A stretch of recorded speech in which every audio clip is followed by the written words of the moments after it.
Assalamualaikum warahmatullahi wabarakatuh. Alhamdulillahi rabbil alamin. Wassalatu wassalamu ala sayyidil mursalin Sayyidina Muhammad wa ala alihi wa ashabihil mujahidin at-tahirin. Pemirsa, sebelumnya kita ucapkan istirja'. Inna lillahi wa inna ilaihi raji'un. Kita turut berbelasungkawa atas wafatnya 6 orang pemuda anak bangsa dalam tugas pengabdian mereka mengawal dan menjaga keselamatan seorang ulama zuriat Rasulullah sallallahu alaihi wasallam. Mudah-mudahan Allah menerima amal ibadah mereka, melampangkan kubur dan menempatkan mereka dalam kelompok para syuhada di dalam surga.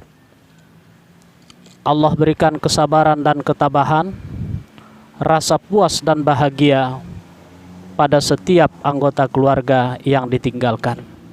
Amin. Ya Allah, ya Rabbal Alamin. Pemirsa,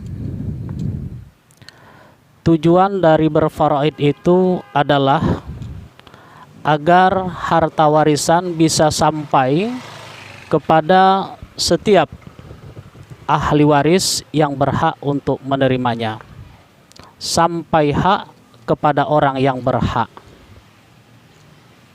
Pada kenyataannya, tidak jarang terjadi harta warisan itu tidak sampai kepada setiap orang yang berhak menerimanya.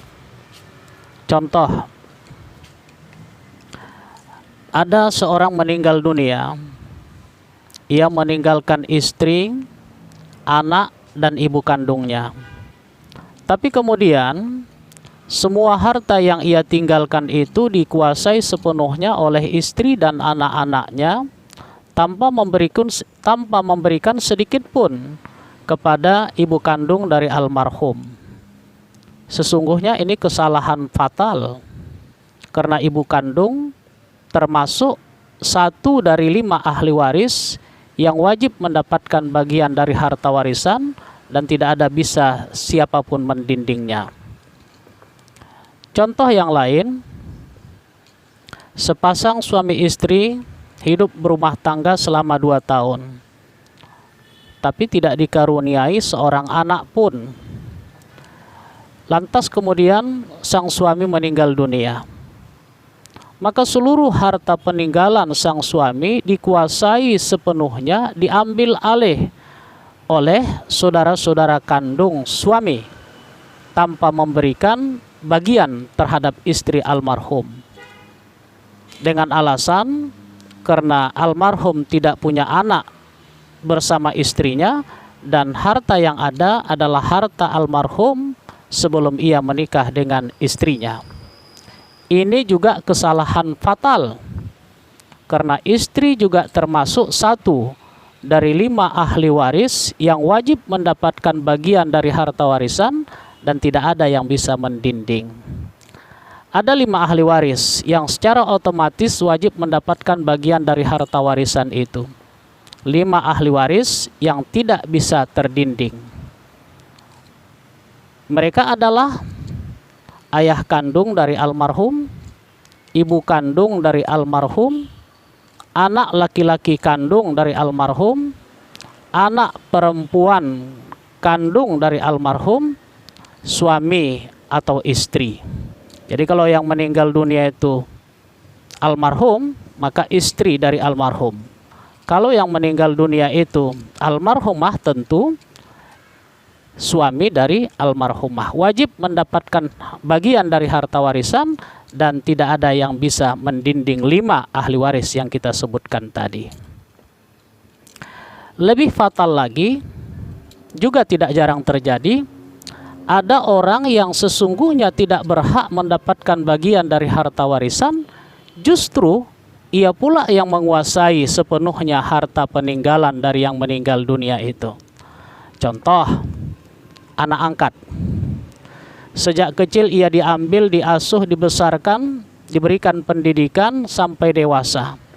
Lantas pada saat ayah dan ibu angkatnya meninggal dunia, maka harta peninggalan mereka dikuasai sepenuhnya oleh anak angkat. Padahal anak angkat bukan ahli waris dan ia tidak berhak mendapatkan bagian dari harta warisan.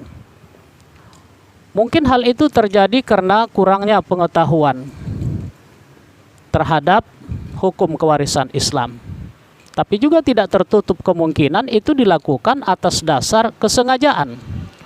Dan kalaulah kesalahan itu, pelanggaran itu dilakukan atas dasar kesengajaan, maka tentu itu perbuatan zalim. Rasulullah sallallahu alaihi wasallam bersabda, "Man akhadha shibran minal ardi zulman, fa innahu yutawwiquhu yaumal qiyamah min sab'i aradin." Siapa yang merampas sejengkal tanah saja secara zalim, maka nanti di hari kiamat Allah akan menghimpitkan ke tengkuknya 7 lapis bumi. Kecaman, ancaman bagi orang-orang yang melakukan pelanggaran dalam pembagian harta warisan ini. Pemirsa yang berbahagia, ada sebuah hadis yang diriwayatkan oleh Ibnu Majah. Di situ jelas pernyataan Rasulullah Shallallahu Alaihi Wasallam bahwa faraid ini suatu saat akan dilupakan, dan faraid itu adalah ilmu yang pertama dicabut dari umat. Kita berharap kalaupun faraid itu suatu saat akan terlupakan dan dicabut dari umat ini, semoga itu tidak terjadi pada saat kita masih hidup di dunia Allah Ta'ala ini. Dalam hadis lain Rasulullah mengatakan bahwa man ahya sunnati faqad ahabbani. Siapa yang menghidupkan sunnahku itulah orang yang mencintaiku. Dan siapa yang mencintaiku, wa man ahabbani kana ma'aya fil jannah. Dan siapa yang mencintaiku kelak akan menjadi temanku di surga nanti. Faraid atau hukum kewarisan ini adalah ketetapan Allah dan sunnah Rasulullah Sallallahu Alaihi Wasallam. Kita berupaya dengan segala keterbatasan yang kita punya, kelebihan dan kekurangan kita, paling tidak kita menekadkan di dalam hati, ya Allah, aku akan berusaha untuk mengamalkan faraid ini pada keluargaku dan akan kuwariskan pada zuriatku, anak cucuku, dan lidahku ini akan kujadikan sebagai penyampai hal ini kepada orang-orang yang ada di sekelilingku. Mudah-mudahan kita bermohon kepada Allah, itu pun cukuplah menjadi bagian dari upaya kita menghidupkan sunnah Rasulullah, dan tentu saja itu pertanda adanya rasa cinta di hati kita terhadap baginda Rasulullah Muhammad Sallallahu Alaihi Wasallam. Pemirsa yang berbahagia, demikian, mudah-mudahan bermanfaat. Assalamualaikum warahmatullahi wabarakatuh.